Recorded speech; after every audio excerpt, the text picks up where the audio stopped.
আপন ঘর, এক বাসা, এই বাসা আর ওই বাসা, দুই ফ্ল্যাট দুই দিকে, ওই ফ্ল্যাটের এর এই ফ্ল্যাটের 17 বছরের প্রতিবেশী যদি আপন কন্যার ইজ্জত লুণ্ঠন করে হত্যা করে, 8 বছরের কন্যা, তোমরা দেখো 8 বছরে ঢাকা শহরে একটি রাজধানীর মধ্যে মাত্র 8 বছরের বাচ্চা মেয়ে, ওকে গলা আর শরীর আলাদা করে ফেলছে।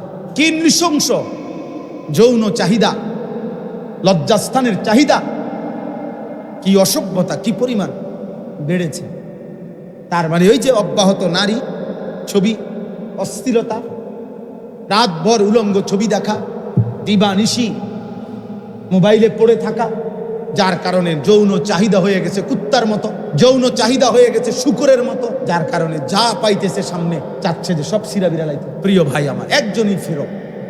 আমার মাটিতে আজ 8 বছরের কন্যা নিরাপদ না, আমার জাতির ভবিষ্যৎ কি হবে? আমাদের মেয়েরা, বাচ্চা মেয়েরা কেমনে বড় হবে? তোমাদের ছোট বোন বড় হবে কেমনে আব্বা? বলো, তোমাদেরও তো অসংখ্য ভাই, তোমাদের ঘরেও তো ছোট বোন আছে। যে মাটিতে 8 বছরের কন্যা যদি নিরাপদ না থাকে, ধর্ষিতা হয়, রক্তাক্ত হয়, লাশ টুকরা হয়ে যায়, আগামী দিনে আমাদের সম্ভাবনা, আমাদের ভবিষ্যৎ কি? আমরা বিল্ডিং করে করবো কি, ব্রিজ করে করবো কি? বলে এই জন্য আজ সময়ের দাবি, বেটা ছেলেরা, মুসলমানের নওজোয়ান, তোমরা দাবি করা উচিত আজকে।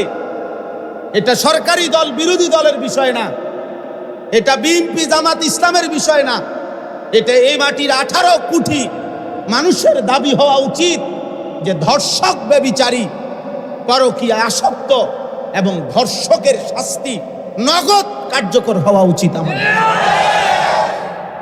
এখন কার্যকর হওয়া উচিত, নাইলে আমার জাতি টিকবে না। আব্বা, তোমার ঘরে তোমার বোন আছে, তোমার মেয়ে আছে, কারো নিরাপত্তা থাকবে না, জাতির নিরাপত্তা থাকবে না, সমাজের নিরাপত্তা থাকবে না। তোমরা পাগল হয়ে গেছো। তোমাকে ছেলেদের চেহারা দেখলে বোঝা যায় নারীর নেশা, মোবাইলের নেশা, ছবির নেশা তোমাকে পাগল কুকুর বানায় ফেলছে। আল্লাহ নাই, নামাজ নাই, সেজদা নাই, পাক নাই, নাফাক নাই, কিচ্ছুর খবর নাই। সারাক্ষণ কোন দুষ্ট শয়তান বেঈমানে তোমাকে বুঝাইছে যে সারাক্ষণ চুল নিয়ে ব্যস্ত থাকবা। কোন বেঈমানে বলল? পৃথিবীর কোন পাগল তোমাকে বলল যে পুরুষ? আরে পুরুষ তো হলো ওই পাহাড়ের নাম, যে পাহাড় মনের ভিতরে গলে যাবে প্রয়োজনে, কিন্তু পরিশ্রম, শক্ত মাটি ফাইরা যে ফসল উৎপাদন করবে পৃথিবীতে, মানুষের কল্যাণে, যে মানুষের জন্য কাজ করবে, দিবা নিশি ঘাম ঝরাবে, তারই তো বলে পুরুষ। পুরুষ মানুষ এত বিনোদন, পুরুষ মানুষ এত খামখেয়ালি হওয়া, এ তো পুরুষ না, এ তো অন্য জাতি হলে ভালো হতো, এ তৃতীয় লিঙ্গ হলে ভালো হইতো। দুনিয়াও চিনলা না, আখেরাতও চিনলা না, না নামাজ পড়ো, না কোনো ভালো কোনো উপার্জনের চেষ্টা করো, কিছুই না। তাহলে এর চাইতে তো তৃতীয় লিঙ্গের মানুষ হইলে ভালো ছিল। তৃতীয় লিঙ্গের যেগুলা, ওইগুলা না সারাক্ষণ সাজে, হিজরা মানুষ যেগুলা, হিজরা, ওইগুলা না বেটা সারাক্ষণ সাজগুজ করে, ওইগুলা না সারাক্ষণ পেখম করে, ফ্যাশন করে, ডোলে লড়ে, কিরকম করে না করে। তুমি তো পুরুষ, তুমি নওজোয়ান, তুমি পৃথিবী গড়বা,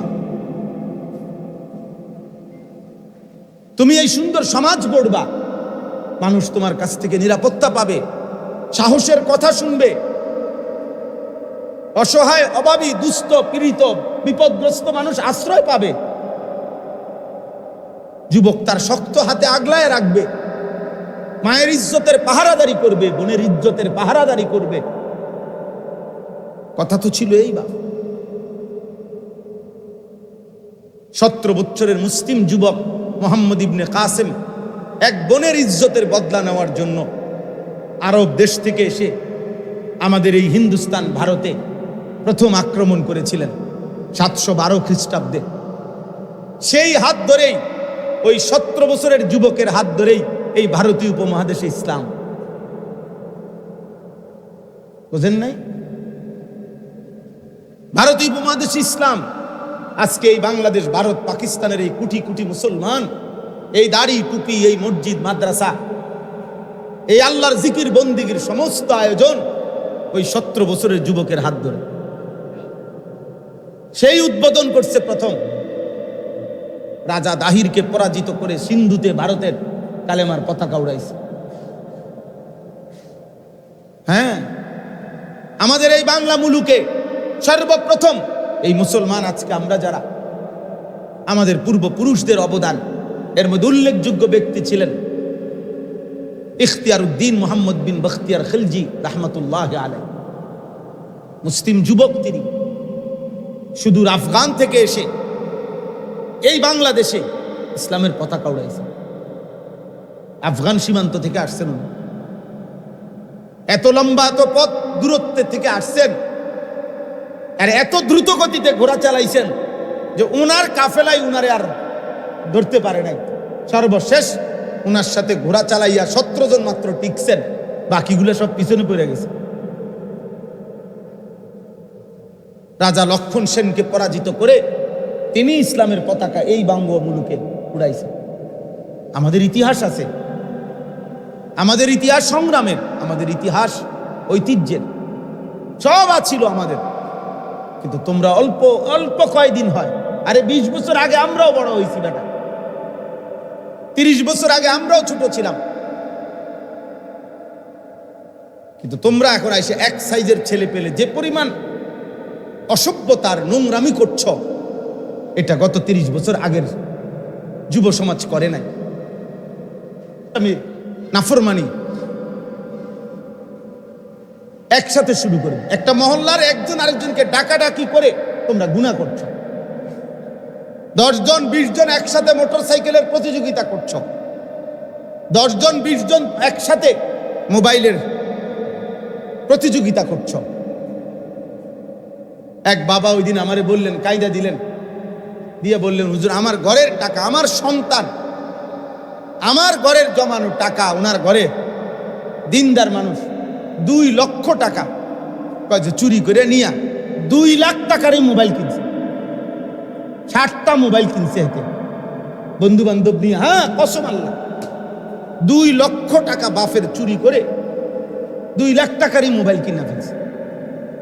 7টা মোবাইল কিনছে, বন্ধুদেরকে সবাই দিছে, সবাই মিলে আড্ডা দিব।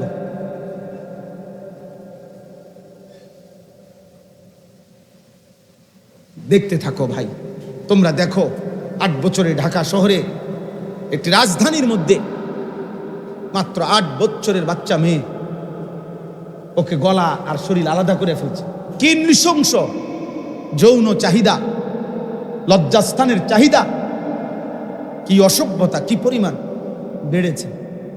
তার মানে ওই যে অব্যাহত নারী ছবি, অস্থিরতা, রাতভর উলঙ্গ ছবি দেখা, দিবানিশি মোবাইলে পড়ে থাকা, যার কারণে যৌন চাহিদা হয়ে গেছে কুত্তার মতো,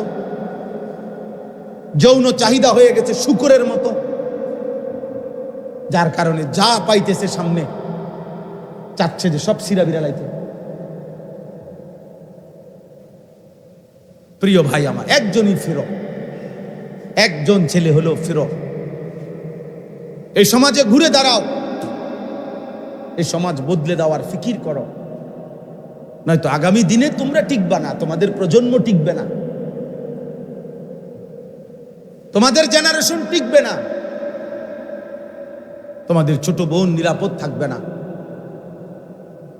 তোমাদের কন্যা নিরাপদ হবে না, তোমরা নিরাপদ স্ত্রী পাবে না। তোমার বয়সী, তোমরা যদি সারাক্ষণ মোবাইলে পড়ে থাকো, তোমার বয়সী মেয়েটা অথবা তোমার চাইতে ইমিডিয়েটলি ছোট যেই মেয়ে বড় হইতেছে, ও যদি মোবাইল দেখে বড় হয়, ও যদি অন্য ছেলের সাথে হারাম সম্পর্ক করে বড় হয়, আগামী দিনে 20 বছর পরে, 10 বছর পরে চরিত্রবান পবিত্র নারী তোমরা কোথায় মিলবে? বলো না ভাই? তোমাদের নিজের প্রয়োজনের সময় হালাল পবিত্র স্ত্রী মিলবে কোথায়? বুঝেন নাই হিসাবটা? আজ যদি এমন হইতো গুনাহ শুধু আমি করছি আর কেউ করছে না, এমন তো না। আমরা এই জন্য অনুরোধ করলাম। আমি এটাই বুঝাইতে চাইলাম, ইবাদত পৃথিবীর প্রত্যেকটা জাতির জন্য আল্লাহর বন্দিগি, আল্লাহর গোলামি, আল্লাহর ইবাদত আল্লাহ তাআলা নির্ধারণ করেছেন এবং এটা সহজ বিষয়। আল্লাহকে মানা সহজ, কোরআন মানা সহজ, ইসলাম মানা সহজ। পরিবেশ পরিস্থিতির সাথে, যুগ চাহিদার সাথে ইসলাম মানানসই। কোরআনের কোনো বিধান বেমানান না। রাসূলুল্লাহ সাল্লাল্লাহু আলাইহি সাল্লামের এক বিন্দু সুন্নাত সমাজের বাস্তবতার সাথে অপ্রাসঙ্গিক নয়, অপ্রাসঙ্গিক না, যৌক্তিক, ইনসাফপূর্ণ, ভারসাম্যপূর্ণ। ইসলাম ভারসাম্যপূর্ণ। আজকের পৃথিবীর কারো কাছে ভারসাম্যপূর্ণ কোনো মতাদর্শ নাই। পুঁজিবাদ, গণতন্ত্র, সমাজতন্ত্র যা আছে সব কিছু অসম, ভারসাম্যতা নাই। নির্দিষ্ট পুঁজিপতিকে কেবল বড় লোকই বানাচ্ছে, নির্দিষ্ট ফকিরকে কেবল ফকিরই বানাইতেছে। তেলের মাথায় শুধু তেলই দিতেছে। ইতিপূর্বেও যে 100 কোটি টাকা লোন নিতে পারছে, ওমা হেতেরেই সবাই লোন দিতে আছে। আমি লোন দিতে কইতেছি না, মানে বুঝাইতে চাইলাম। অর্থাৎ এখানে নির্দিষ্ট ব্যক্তিকেই শুধু তোষামত করা হইতেছে। ভারসাম্যপূর্ণ ইসলামের যে যাকাতের বিধান, ইসলামের মধ্যে যে কোরবানির বিধান, ইসলামের মধ্যে যে দান সাদাকার বিধান, এই ভারসাম্যতা যদি থাকতো, সমাজে সহনীয় পর্যায়ে ধনী গরিব থাকতো, থাকবে, এখনো থাকবে, কিয়ামত পর্যন্ত থাকবে, কিন্তু সেটা সহনীয় পর্যায়ে ভারসাম্যপূর্ণ থাকবে। ব্যবধান এত না, একজনের 100 কোটি টাকা, আরেকজনে ভিক্ষা করে হাত পাততেছে, সে 1 লোকমা খাবার জোটে না। এই অসম ব্যবধান আজকের আধুনিক বিশ্ব, ইউরোপ, এই পুঁজিবাদ, এই বস্তুবাদ এরা করছে। আমরাও আলহামদুলিল্লাহ প্রতিনিয়ত পড়ি। গোটা পৃথিবীর শেষ আধুনিকতাটাও আমরা পড়ার চেষ্টা করি।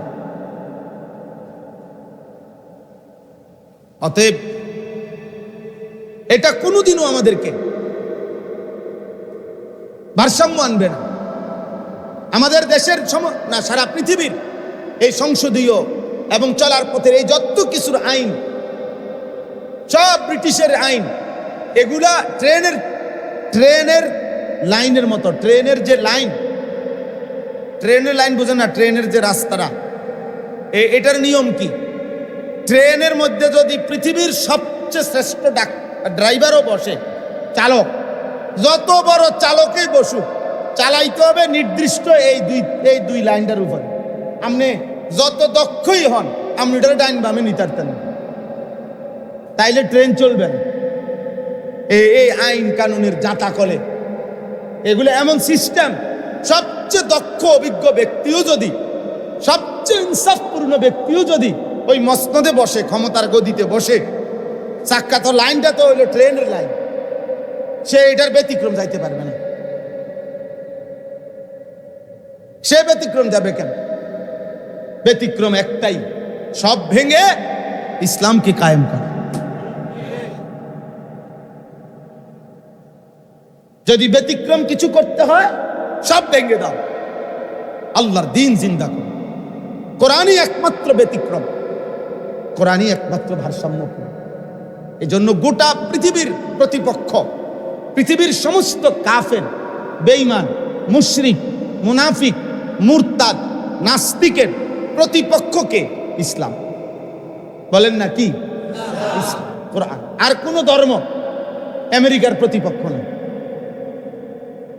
ইউরোপের, ইসরায়েল, অন্য কারণে নিয়ে মাথা ব্যথা নাই, কারো কোনো মাথা ব্যথা নেই। মাথা ব্যথা কাকে নিয়ে? ইসলাম নিয়ে। ইসলাম এই পরশুদিন ইউরোপের একটি দেশে নারীরা বিদ্রুপ করার জন্য, এই 2 দিন হয়, আপনার খোলা মঞ্চে, নাচের ওপেন মঞ্চে, ওপেন খোলামেলা, আপনার 3 জন নারী একদম বোরখা পরে, হিজাব পরে একদম আমরা মুসলিম মহিলারা যেভাবে কালো ঢিলে ডালা হিজাব পরে, মুখ চোখ ঢাইকা চোখ খোলা থাকে, এরকম কইরা স্টেজে আসছে সবার সামনে। আইসা আবার এটা সবার সামনে খুলে ফেলাই দিছে কাপড়টা, মানে বোরকাটা খুলছে, আরে পুরা ওই সাদা গায়িকা নায়িকা নর্তকীর পোশাক যেটা, ওইটা তার ভিতরে। এবার সবাই হাসতেছে, হাততালি দিতেছে, মানে বিদ্রুপ করছে ইসলামের বোরখাকে। আর জানে প্রতিপক্ষ ইসলাম।